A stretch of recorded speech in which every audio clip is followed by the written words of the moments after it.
Oi, eu sou o Tio Braz e esse é o Não Acadêmico, o nosso canal para falar sobre contação de história, que mesmo?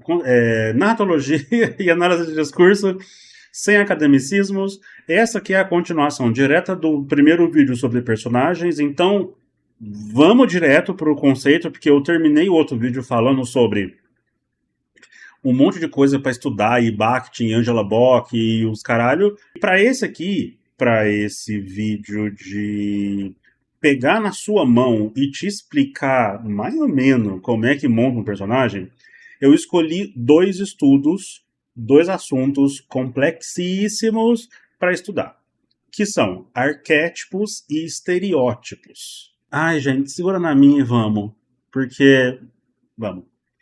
Eu vou começar pelo mais difícil, tá? Porque aí a gente mata o mais difícil primeiro, que são os arquétipos. Os estudos dos arquétipos, o maior estudo que nós tem para abrir a internet e pesquisar é o estudo do Jung, do Carl Jung, lá em no 1800 e 700 e lá vai. Eu vou ler aqui a definição de arquétipos a partir do Jung. Ó, arquétipos são padrões de comportamento, imagens e símbolos que existem no inconsciente coletivo da humanidade. O que significa isso? No primeiro vídeo sobre personagens, eu falei que os pilares narrativos, a nossa mente fica buscando eles num texto o tempo inteiro, principalmente quando não tem ou quando foram mal escritos e, portanto, a gente não acha fácil. Porque o nosso inconsciente coletivo, dentro de histórias contadas a partir de desde pinturas rupestres, é estruturada de um jeito X. Não tem certo nem errado, a nossa evolução como sociedade criou esse inconsciente coletivo. É um efeito colateral? Não é um efeito colateral, mas é um produto derivado da nossa evolução. Da nossa evolução intelectual, inclusive. Dentro desse conceito, a gente tem um jeito X de reconhecer uma história como verdadeira, ou verossimilhante. Se você não sabe o que é verossimilhante, volta no vídeo anterior que eu explico o que é isso. Dentro desse texto verossimilhante, precisam existir elementos que também sejam facilmente reconhecíveis pelo nosso cérebro. Pilares da narrativa, personagens verossimilhantes, como que esses personagens imitam a realidade. Jung ele estudou, ele desenvolveu o conceito, a teoria ou a tese dos arquétipos. Eu vou ler aqui, porque eu não vou decorar isso tudo, porque puta merda, né? Vamos lá então, os arquétipos são elas: o inocente, o sábio, o aventureiro, o rebelde, o mago, o herói, o amante, o comediante, o criador, a grande mãe e o velho sábio. Eu vou falar arquétipo por arquétipo aqui para vocês explicarem. Não, eu não vou fazer isso. Mais uma vez, escrever não é dom, é estudo, é prática, é técnica aplicada. Então, você tem um nome, Estudos dos Arquétipos de Carl Jung. Joga no Google, tem livro de graça para você baixar. Esse é um tratado sobre arquétipos que você consegue encontrar gratuito na internet. Baixa, lê e abstrai e entende. Só que o mais interessante é que a partir desse estudo do Jung, foram desenvolvendo outros arquétipos. Por quê? Esse assunto não começou com o Jung, ele só compilou em um livro uma quantidade grande de estudos sobre isso. Ah, mas foi ele que cunhou o termo arquétipo. Tá bom, mas estudar esses personagens genéricos, que a gente pode chamar eles de genéricos, não começou com ele, que é o que eu quero dizer. Não tinha um nome, mas o estudo não começou com ele. Ele continuou estudos de pessoas, evoluiu ao ponto de cunhar nome, essas coisas, e aí a partir dele, outras pessoas foram fazendo a mesma coisa. Hoje, por exemplo, a gente tem muitos arquétipos diferentes, alguns não tão bem conceituados, mas alguns fortes e facilmente apontáveis na sociedade. E eu separei três para a gente conversar um pouquinho sobre eles, que é o vilão perfeito, o herói perfeito e o grilo falante, que é a voz da consciência. Esses 3 arquétipos é muito comum a gente ver em história infantil. É muito mais fácil a gente lidar com esses 3 arquétipos dentro de uma história infantil, porque eles são muito... dá para destacar eles muito fácil do texto. Mas talvez você não escreva histórias infantis. Vamos entender esses 3 arquétipos. Vamos começar com o vilão perfeito. O vilão perfeito é aquela pessoa 100% má. Ela já deixa de ser verossimilhante, ela já deixa de imitar a realidade, porque ninguém no mundo é 100% mal. E aí o vilão perfeito geralmente é sobre redenção, mas calma que isso também eu volto a falar no vídeo de enredo, porque para a mente humana é muito mais fácil a gente rejeitar uma pessoa, um conceito, um personagem, se ele for 100% mal. A gente só rejeita ele. Falando nesse rolê de história infantil, como é mais fácil lidar com esses 3 arquétipos específicos que eu falei, a gente tem a história da Bela Adormecida, com a Malévola. E que a Malévola é um personagem 100% ruim, a Bela Adormecida é um personagem 100% bom, se bem que ela... a Bela Adormecida, de fato, ela é uma personagem muito interessante da gente estudar, porque ela não é uma heroína, ela é uma vítima. E quando o seu herói é uma vítima, a linguagem dele muda, o tom dele no texto muda, mas isso é pro enredo também. Enfim, a Disney fez os filmes da Malévola, pra gente entender da onde que a Malévola saiu. Quem é a Malévola? Provando o meu ponto de que os vilões perfeitos só são construídos para arcos de redenção. Outro personagem que eu gosto bastante, que eu já falei, é o Handsome Jack, do Borderlands, da franquia de jogos Borderlands. O Handsome Jack, no segundo jogo, que é onde ele aparece de fato, como personagem, um dos principais da trama narrativa, ele é um personagem 100% mal. Todas as interações dele são maldosas ou criminosas para você ou para algum outro personagem ou NPC ali que está ali no jogo. Ele é lidado do começo ao final do jogo, e é um jogo longo, então você fica encontrando ele, e aí ele foge, e aí você vai atrás dele para se vingar. Ele mata personagens que vão te mentorar durante o jogo, e ele escraviza personagens que te ajudam ao longo do jogo. Então ele é construído para ser esse vilão perfeito. Já no próximo jogo, que é o Borderlands The Pre-Sequel, é contado a história de como ele ficou assim. Então, mais uma vez, um jeito muito bom de usar o vilão perfeito é colocar ele num arco de redenção. Porém, se você faz isso, você cria expectativa no seu leitor de que o arco de redenção daquele vilão vai vir. E aí vai de você alimentar essa expectativa ou não.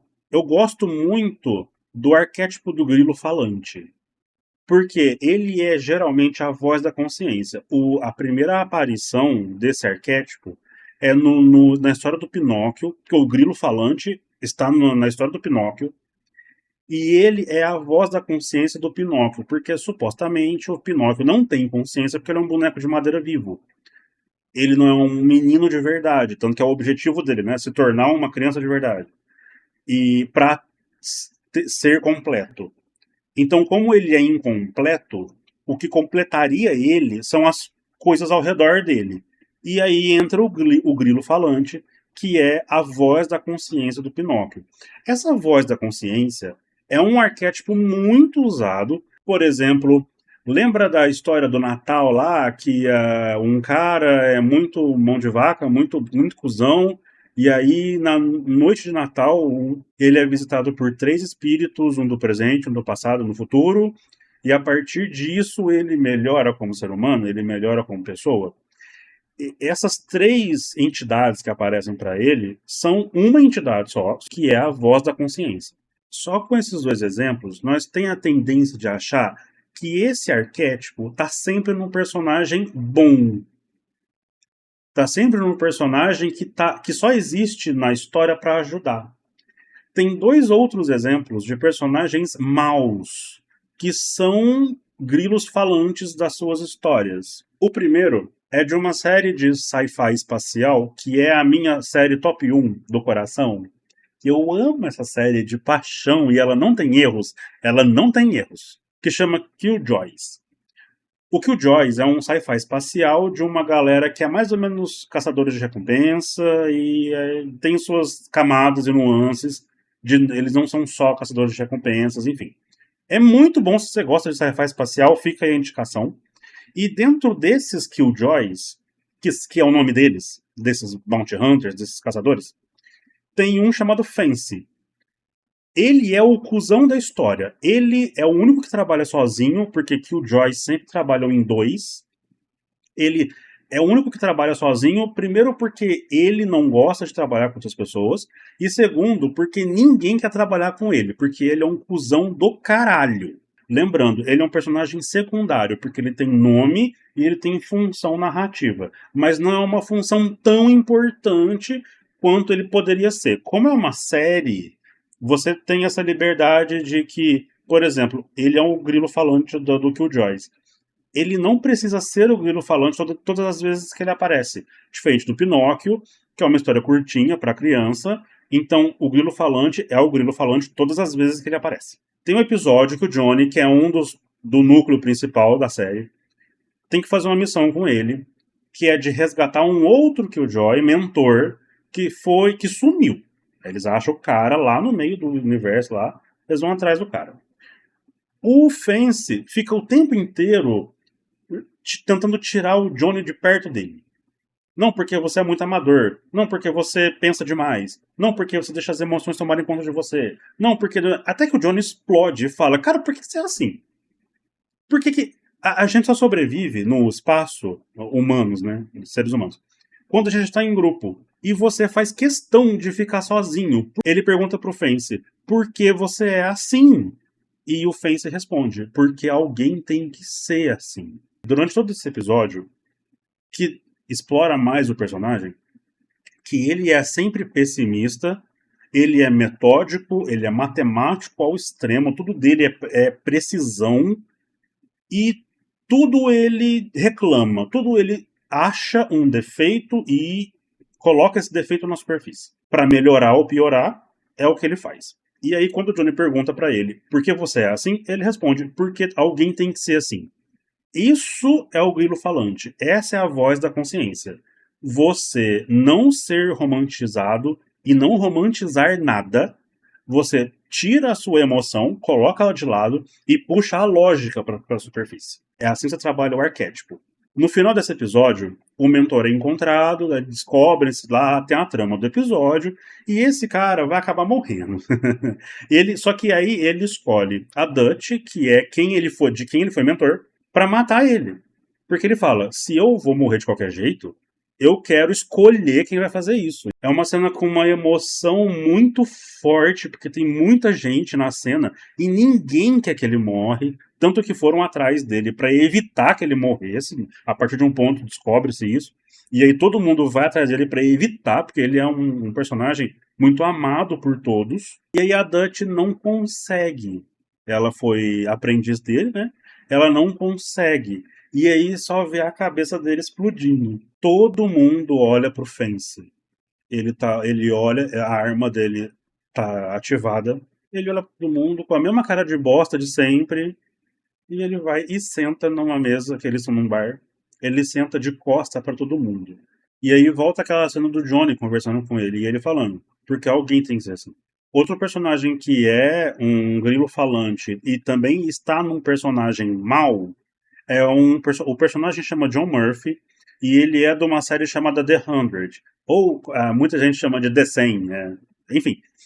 É uma série teen que começa muito teen, muito chata, inclusive tem até uma trilha sonora do Imagine Dragons, mas aí a partir do quinto episódio o negócio pega uma pirambeira assim e vai, que você fala, meu Deus, isso aqui não era uma série teen? Por que tá acontecendo esse monte de coisa? Enfim, tem esse John Murphy, que ele ninguém gosta dele. É o Fancy Style. Ninguém gosta do cara. Ele estava preso antes de entrar para esses 100 que voltam para a Terra depois de um cataclisma nuclear, enfim. esses 100 personagens voltam para a Terra para tentar ver, se está tudo bem aqui, se dá para voltar a morar aqui. Enfim, também é um sci-fi espacial, The 100. E esse John Murphy, ninguém gosta dele.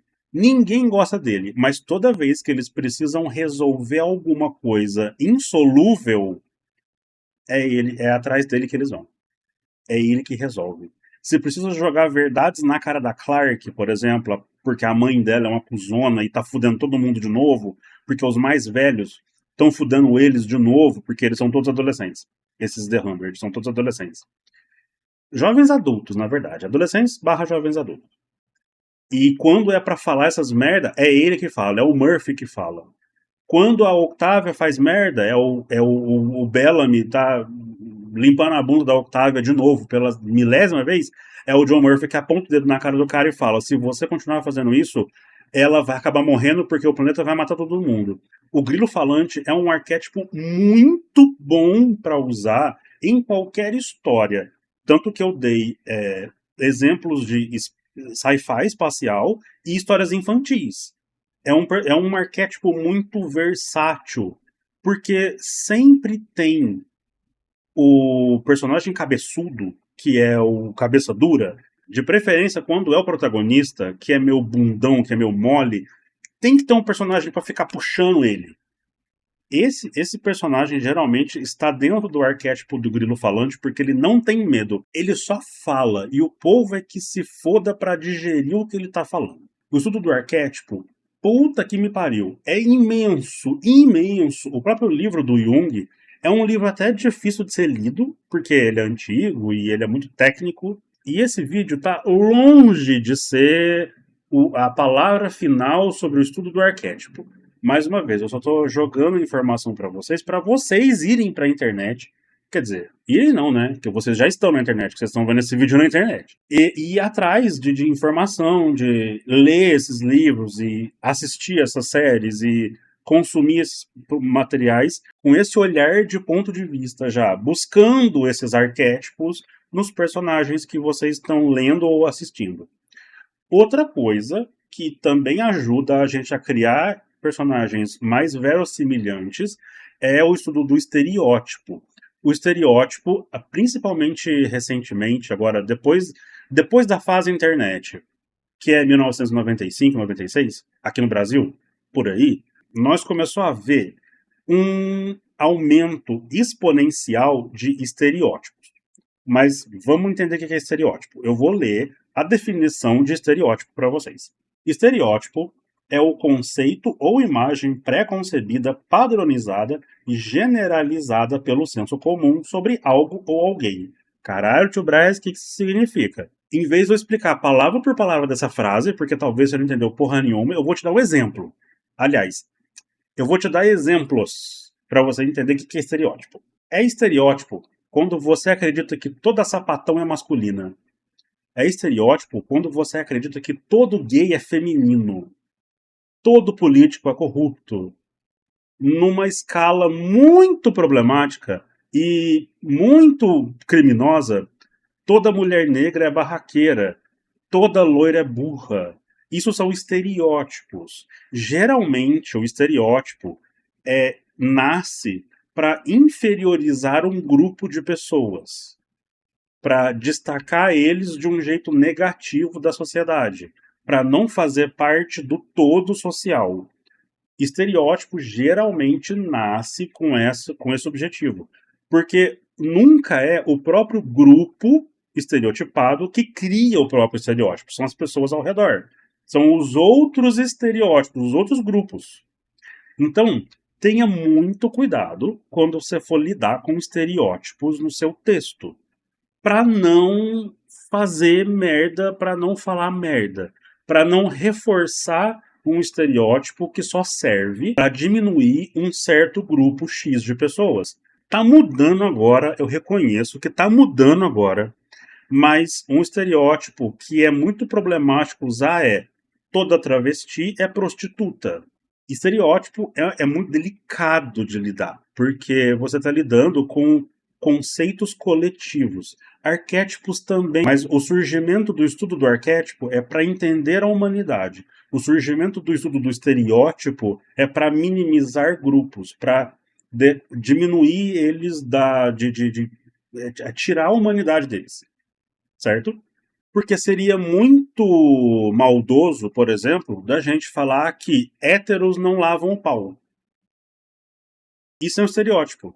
Você pega esse grupo e tira eles do social coletivo, que também não existe esse social coletivo uno, mas isso é filosofia e eu não vou entrar também nesse mérito. Estereótipo é isso. E por estereótipo ser tão difícil de ser lidado, é por isso que muita gente evita esses estereótipos. Eu não vou colocar pessoas trans no meu texto, porque como eu não entendo muito bem de pessoas trans, como funciona o dia a dia, o cotidiano, eu não vou colocá-las no meu texto porque eu tenho medo de reforçar o estereótipo e, portanto, piorar a situação delas. Você é um cuzão se fizer isso, tá? Se você está se propondo a lidar com um grupo de pessoas onde estereótipos fazem parte desses grupos, como no caso a nossa comunidade LGBTQIAPN+, você precisa entender que o seu, como fala? A gente volta num vídeo sobre repertório. É a sua visão de mundo que vai ditar como você vai lidar com esse assunto no seu texto.